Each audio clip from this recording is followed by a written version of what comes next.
Okay, so for this tutorial, you are going to need an 8mm hook, of course, using my favorite, Clover Amour. This is obviously not as much yarn as you will need for the whole project, but you will need 315 grams of a weight 5 yarn. The prototype I made was in the color Salt from Hue and Me, and I believe this is Sea Glass. And then, of course, if you want to use any stitch markers, go ahead. I also have my tapestry needle for weaving in the ends. And I just want to let you know too that the gauge for this is 11 stitches by 9 rows. So that's a 4x4 or 10 centimeter by 10 centimeter gauge. Okay, we're gonna go ahead and get started. And this pattern is super easy. It's a 1-row repeat, and I think you're really gonna like it. Okay, so for my foundation chain, of course, I need to start with a slip knot, making mine like I always do.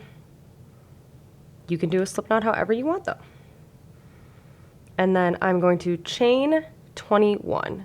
So to chain, I have my yarn wrapped around my finger, wrap it around my hook, and I'm kind of pulling a little bit to create like that space in between.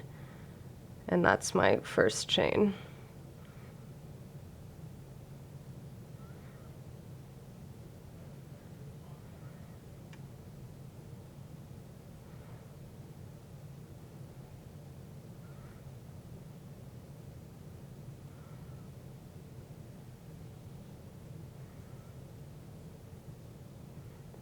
Perfect. So now once I have my 21 in the third chain from the hook, and to count that, we never count the one that's on our hook. We go 1, 2, 3.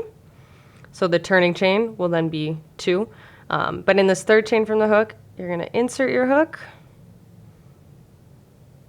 yarn over, pull through, just doing a single crochet, yarn over, single crochet. And then we're going to chain 1. And then we're going to skip this stitch, and in the next one we'll do another single crochet. And now we repeat. So chain 1, skip a stitch, single crochet, and if you're a smart cookie, you'll be catching on that this is indeed a moss or linen stitch. So I'm just going to keep repeating this until I reach the end of the row.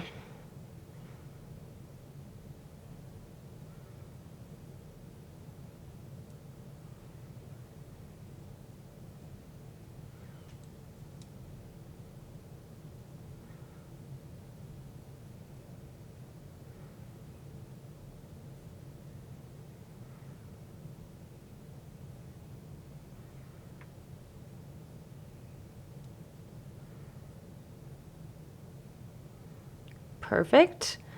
And then, like I mentioned, the turning chain is 2, so we're going to chain 2. And then when you turn it, we're going to skip this first stitch, and into the chain space is where we are going to place our single crochet.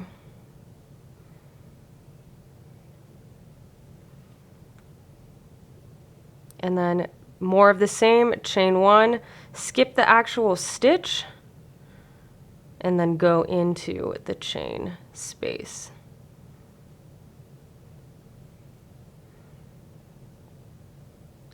Chain 1, skip into the chain space.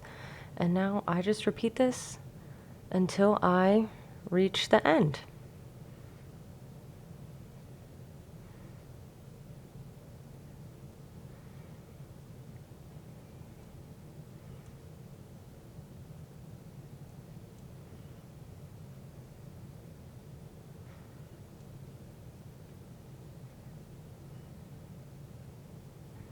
And then now that I've just placed my last single crochet in this chain space, sorry, it's the last stitch that goes in a chain space. So then I'm going to chain 1, and then in the second chain from the beginning, excuse me, right there, that is where my last stitch is going to go. So I'm skipping this like actual single crochet, and then I'm kind of going through like the back bump and loop of this stitch.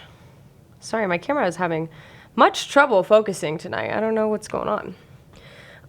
But really, folks, that is it. I'm chaining 2 for row 3, turning my work, skipping this again, and I am just going to repeat this until I reach my desired length. And I really like my scarves to be, oh, lovely. I really like my scarves to be thick, chunky, long, warm. I live in Colorado. It gets really cold. So I did this for 186 rows.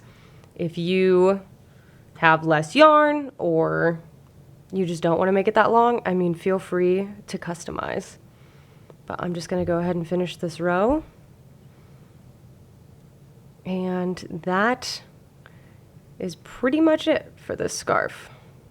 Super simple.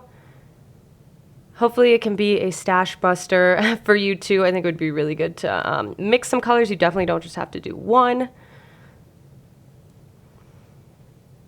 And it's normal for there to be a little bit of space in between here. So don't worry about that. Hope you enjoyed this, and make sure that you follow me on Instagram at Stellar Threads by Madison. And if you enjoyed this video, check out a couple of my others, and give me a subscribe if you're feeling so inclined. It would be super appreciated. Thanks so much, and I'll catch you in the next one.